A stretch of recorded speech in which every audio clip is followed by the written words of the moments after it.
Akkam jirtu dhaggeeffattoota keenya yeroo kana qabnu nageechisni an egersa abdiiti. Waraanni bilisummaa Oromoo aanaa mana Sibuutti diina du'aa fi madoon adabuu beeksise.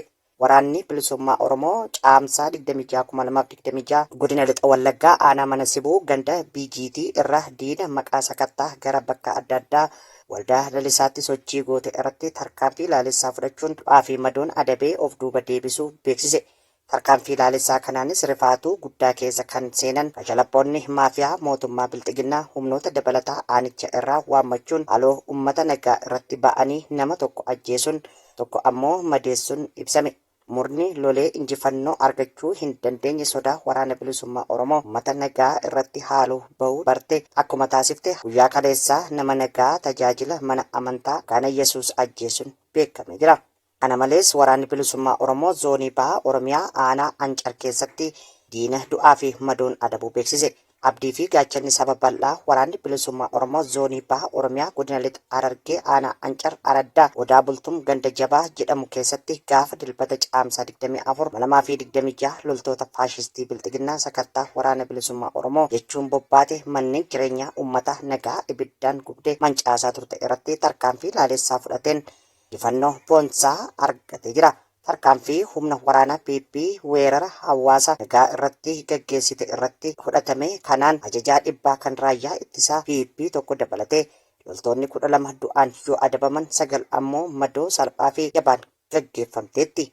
Kanneen lolicha irraa lubbuun hafan baqatanii kallattii adda addaatti faffaca'uun gara bakka irraa bobbaafamanitti deebi'uunis beekamee jira. Aanaa mana Sibuutti tajaajilaan mana amantaa Makaana Iyyasuus loltoota Bilxiginnaan ajjeefamuun namni tokko madaa'uun dhaga'ame. Lixa Wallaggaa aanaa mana Sibuu ganda BGT bakka addaa Arawaa waldaa lalisaatti caamsaa 26/2026 loltoonni faashistii Bilxiginnaa tajaajilaa waldaa Makaana Iyyasuus waldaa lalisaa tokko ajjeesuun bakkuma sanattis nama tokko madeessuun ibsame. Ajjeechaan kunis nama maqaan isaa Amanuu Almaadii irratti raawwatamuun guuttataa bantii ammoo madoo ulfaataa irraan gahuun addeeffamee jira.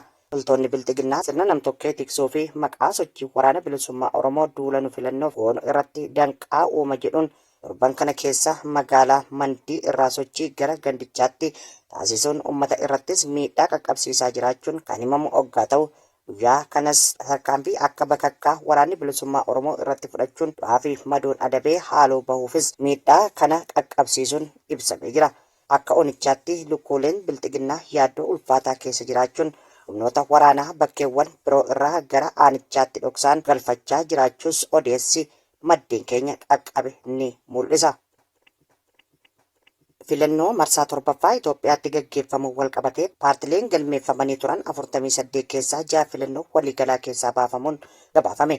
Paartilee siyaasaa 48 filannoo waliigalaa biyyoolessaa keessaa kaadhimamtoota isaanii galmeessanii fi mallattoo filannoo isaanii filatanii turan keessaa 6 isaanii sababa adda addaatiin dorgommiidhaan ala taasifamuu isaanii boordiin filannoo biyyoolessa Itoophiyaa beeksise. Boordichi waraqaa sagalee kenniinsa biyya alaatti maxxansiisee xumuruu isaa hordofee filannoon barana gaggeeffamu paartilee siyaasaa 42 hafan qofa gidduutti akka ta'u beekamee jira. Paartilee dorgommii filannootiin ala ta'an keessaa 3 hundeeffama isaanii naannoo Tigraay keessa kan ta'an yoo ta'u isaanis naannoo Tigraay keessatti filannoon waan hin gaggeeffamneef dorgommiidhaan ala kan ta'an paartii Dimokiraatawaa Walta'iinsa Tigraay Simrat Tinsaa'ee Saba'aa Indaartaa fi Tinsaa'ee Qancii Haqiiti.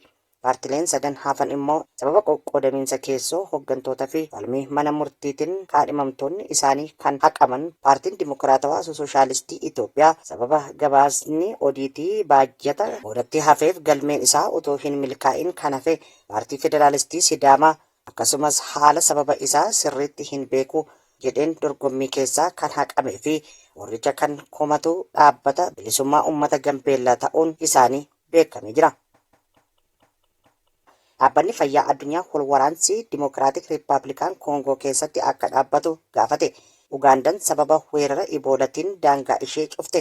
Dhaabbanni fayyaa addunyaa biyya Dimokiraatik Riippaabilikaan Koongoo keessatti atattamaan dhukaasni akka dhaabbatu waamicha dhiyeesse. Kunis weerarri vaayirasii Iboolaa gosa baandibugiyoo jedhamuu fi adda ta'een wal qabate saffisaan babal'achaa jiru waan hammaataa dhufeef ta'uu himame. Gama biraatiin biyyi ollaa Ugaandaa vaayirasichi akka hin dabarre ittisuuf jecha daangaa Koongoo waliin qabdu cuftuun beeksiftee jirti. Daarektarri dhaabbata fayyaa addunyaa Dr. Tedros Adhanom waraanni dhiyaa Koongoo keessatti itti fufe weeraricha to'achuuf carraaqqii taasifamutti gufuu guddaa ta'eera jedhan. Weerarri kun ammatti kutaalee bulchiinsa Iturii, Kiivuu kaabaa fi Kiivuu kibbaatti babal'atee jira. Dhaabbatichi akka ibsetti hanga yoonatti namoonni 900 ol iboolaan qabamuu danda'u jedhamuu fi namoonni 220 ol ammoo sababa kanaan du'uun isaanii shakkamee jira. Humni waraana US magaalaa buufata doonii Iraan taate Bandar Abbaas irratti haleellaa gaggeessuu beeksise.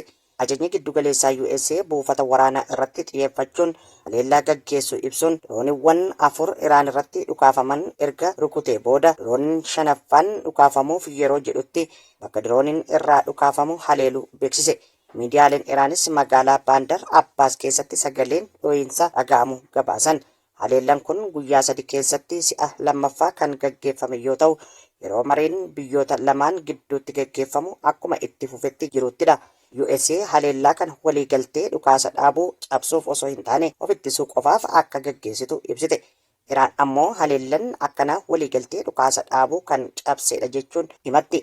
Ajajni giddugalaa USA tarkaanfii waraana kan haleellaa murtaa'aa of ittisuu qofa gaggeeffame jechuun waliigaltee dhukaasa dhaabuu kabajaa akka jiru beeksisee jira.